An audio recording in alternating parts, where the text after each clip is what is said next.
20년 전 저는 죽을 뻔했습니다.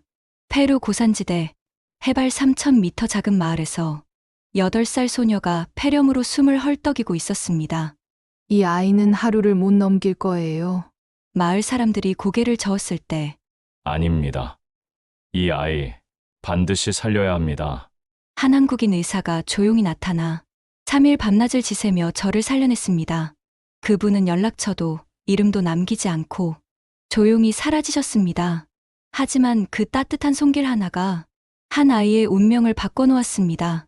그리고 20년 뒤 그 8살 소녀는 WHO 감염병 박사가 되었고 한국은 그녀와 함께 다시 그 마을로 향했습니다. 정부도 아닌 기업도 아닌 그저 사람의 마음으로 선생님, 저 왔어요. 20년 전 당신이 살려준 그 아이가 지금은 의사가 되어 다시 여기에 왔습니다. 이것은 한 개인의 선행이 어떻게 한 나라의 마음이 되었는지에 대한 진짜 이야기입니다. 영상을 시청하신 후 마음에 드신다면 좋아요와 구독으로 응원해주세요. 여러분의 관심이 저에겐 큰 힘이 됩니다. 그럼 바로 시작하겠습니다. 안녕하세요. 저는 이소연입니다. 지금 저는 페루 쿠스코 북쪽 끝자락 해발 3,000m가 넘는 고산지대에 서 있습니다. 이곳은 제가 8살 때 죽을 뻔했던 바로 그 마을이죠. 20년 만에 다시 돌아온 이 작은 마을은 여전히 전기도, 수돗물도, 병원도 없었습니다. 밤이 되면 쏟아지는 별빛만이 이 마을을 비춰주고 있었죠. 저는 세계보건기구 감염병 긴급대응국에서 일하는 의학 박사입니다. 전 세계 곳곳에서 발생하는 전염병과 질병을 막기 위해 파견되는 것이 제 일이에요. 하지만 이번 출장은 달랐습니다. 단순한 업무가 아니었거든요. 저에게는 이곳에서 반드시 찾아야 할 사람이 있었습니다. 20년 전 제 목숨을 구해준 한국인 의사 선생님 말이에요. 차에서 내려 마을을 둘러보니 기억이 조금씩 되살아났습니다. 흙길, 낡은 집들, 그리고 아이들의 웃음소리. 모든 것이 그때와 똑같았어요. 아니, 어쩌면 더 가난해진 것 같았습니다. 마을 사람들이 저를 신기하게 바라봤습니다.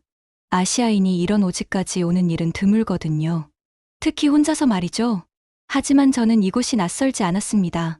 제가 두 번째 생명을 얻은 곳이니까요. 짐을 정리하면서 저는 20년 전 그날을 떠올렸습니다.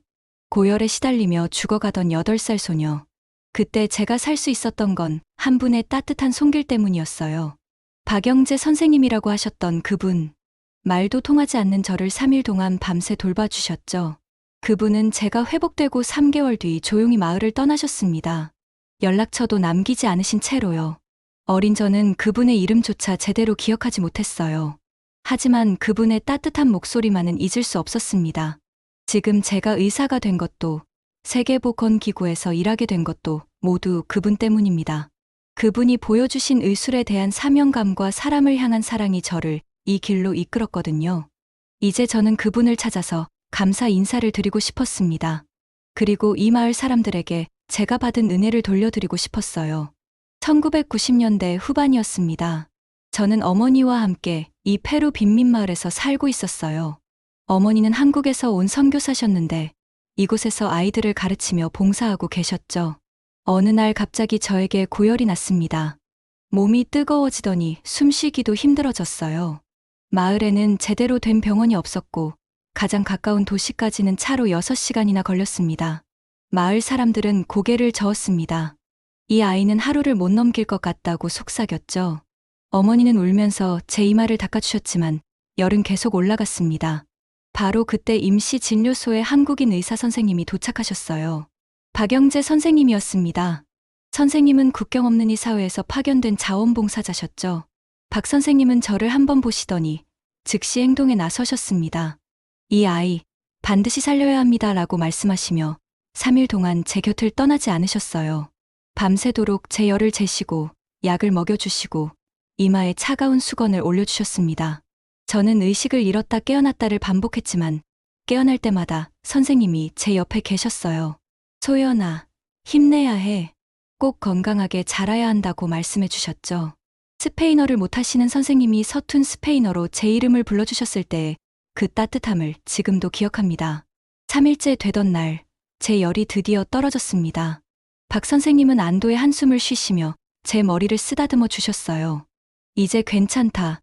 소연아라고 말씀하시는 선생님의 목소리는 정말 따뜻했습니다. 하지만 선생님은 3개월 뒤 조용히 마을을 떠나셨습니다. 다른 곳에서 도움이 필요한 사람들이 있다며 말없이 떠나셨죠.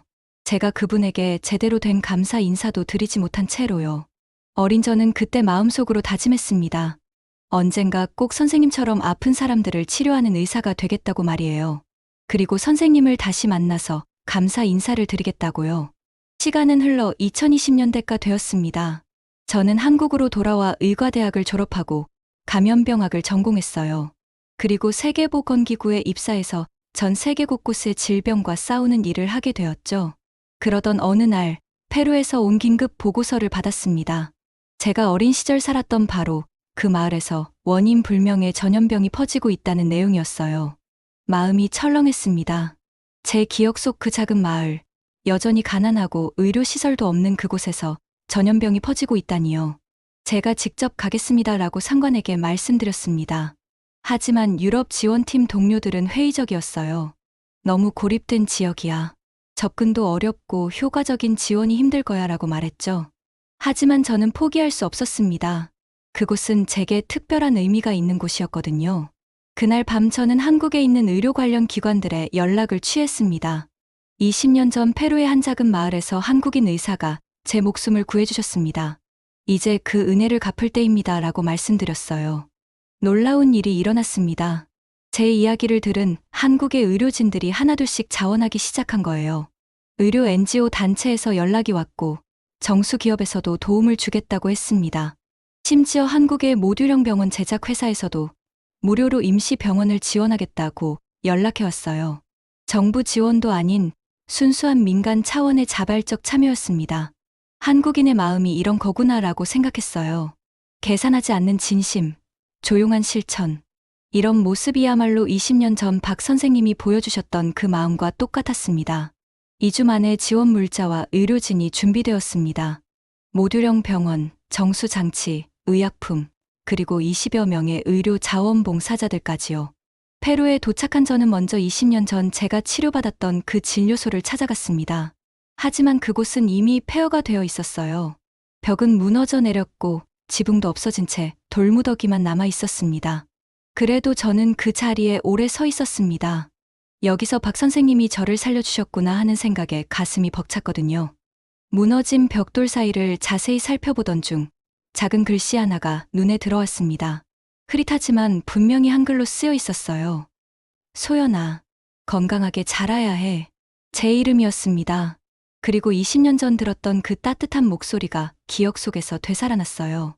박 선생님이 떠나시기 전에 여기에 이 글을 남겨두셨던 거였습니다. 그 순간 눈물이 왈칵 쏟아졌습니다. 20년이 지났지만 선생님은 저를 기억하고 계셨던 거예요. 그리고 제가 건강하게 자라기를 바라는 마음을 이렇게 남겨두셨던 겁니다. 박 선생님, 저 소연이에요. 선생님 말씀대로 건강하게 자랐습니다 라고 중얼거렸어요. 그리고 이제 저도 선생님처럼 누군가의 생명을 구하는 사람이 되었다고 마음속으로 말씀드렸습니다. 무너진 진료소를 둘러보며 저는 다시 한번 다짐했습니다.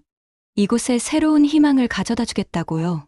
박 선생님이 심어주신 사랑의 씨앗을 다시 꽃 피우겠다고 말이에요. 그날 저녁 숙소로 돌아가는 길에 마을 사람들이 저를 신기하게 바라봤습니다. 저 아시아 여자는 누구지? 왜 여기 왔을까? 하는 시선들이었죠. 하지만 저는 당당했습니다. 저는 이곳에서 새로운 생명을 얻은 사람이니까요. 그리고 이제 그 은혜를 갚으러 온 사람이니까요. 그날 저녁 마을 원로인 후안 할아버지가 저를 찾아오셨습니다. 할아버지는 주름진 얼굴에 온화한 미소를 띠고 계셨어요. 혹시 당신이 그 아이인가요? 20년 전 박 선생님이 살려주신 그 아시아 아이 말입니다라고 물어보셨어요. 저는 깜짝 놀랐습니다. 할아버지가 저를 기억하고 계셨다니요. 네, 맞습니다. 저 소연이에요 라고 대답했어요. 할아버지는 고개를 끄덕이시며 말씀하셨습니다. 그때 박 선생님이 당신을 안고 있던 모습을 봤어요. 정말 간절하게 당신을 살리려고 하셨죠. 아마 당신이 박 선생님의 마지막 환자였을 거예요. 마지막 환자요? 박 선생님은 당신이 낳은 뒤 3개월 만에 떠나셨거든요. 다른 곳으로 가야 한다면서 조용히 떠나셨어요. 그때 선생님 표정이 참 아쉬워 보였습니다. 할아버지의 말을 듣고 있으니 가슴이 뭉클했습니다. 박 선생님도 저를 떠나보내는 것이 아쉬우셨던 걸까요? 다음 날 아침, 한 중년 여성이 조심스럽게 저를 찾아왔습니다. 마리아라고 하는 분이었는데 20년 전 박 선생님과 함께 일했던 통역사셨다고 해요. 정말 당신이 그 소연이인가요? 박 선생님이 그렇게 아끼던 그 아이가요? 라고 물어보셨습니다. 마리아는 가방에서 오래된 사진 한 장을 꺼내 보여주셨어요. 사진 속에는 어머니 품에 안긴 어린 제가 있었고 그 옆에서 환하게 웃고 있는 한국인 남자가 있었습니다. 바로 박영재 선생님이었습니다. 이 사진을 20년 동안 간직하고 있었어요. 언젠가 당신이 다시 올 것 같아서요 라고 마리아가 말씀하셨습니다.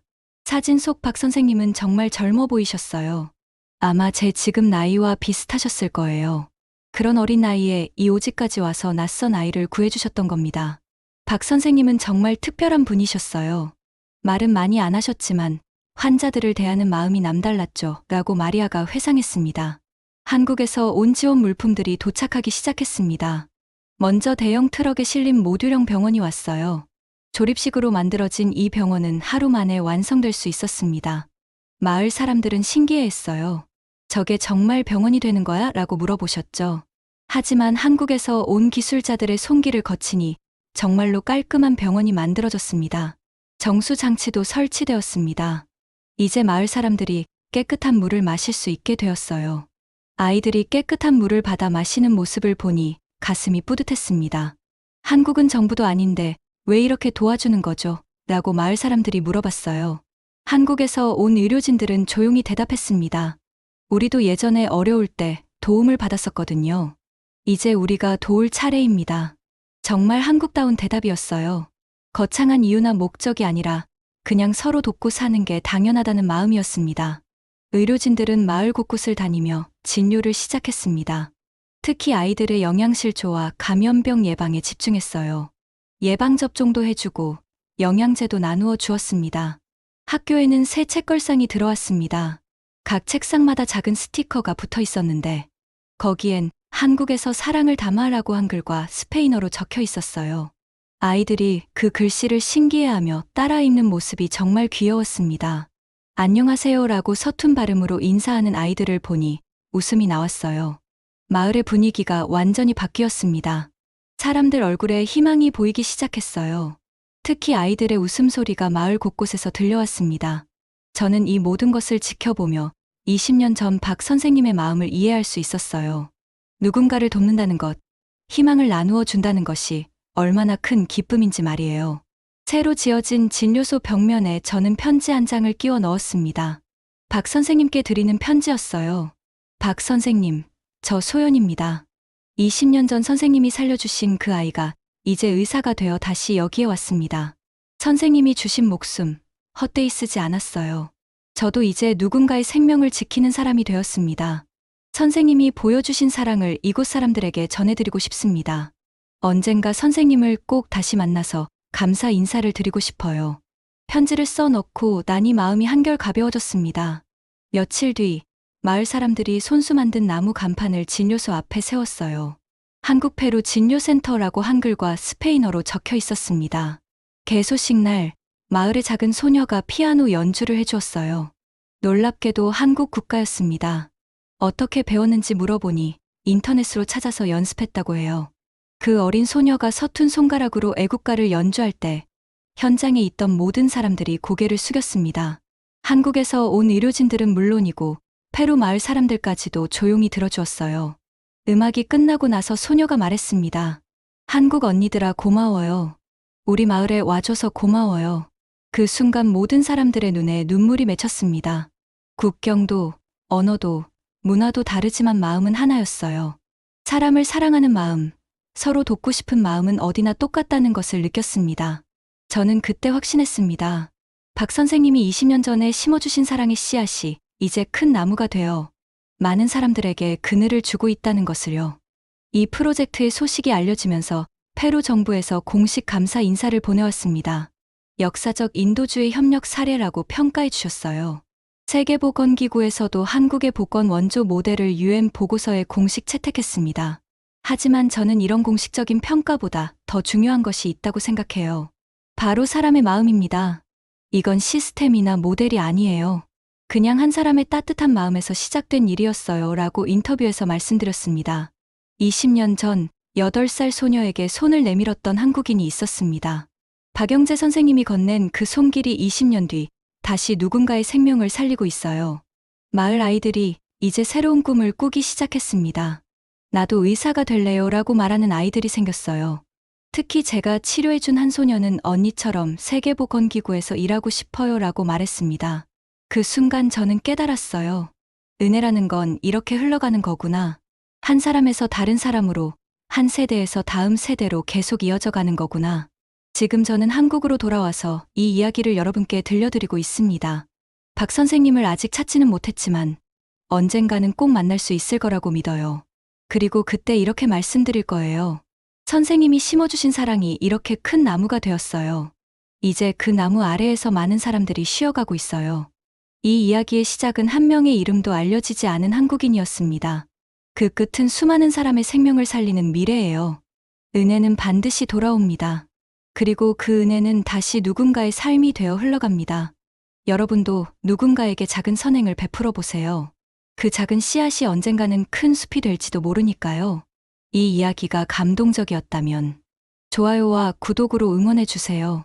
이 작은 기적이 더 많은 곳에 퍼질 수 있도록 감사합니다.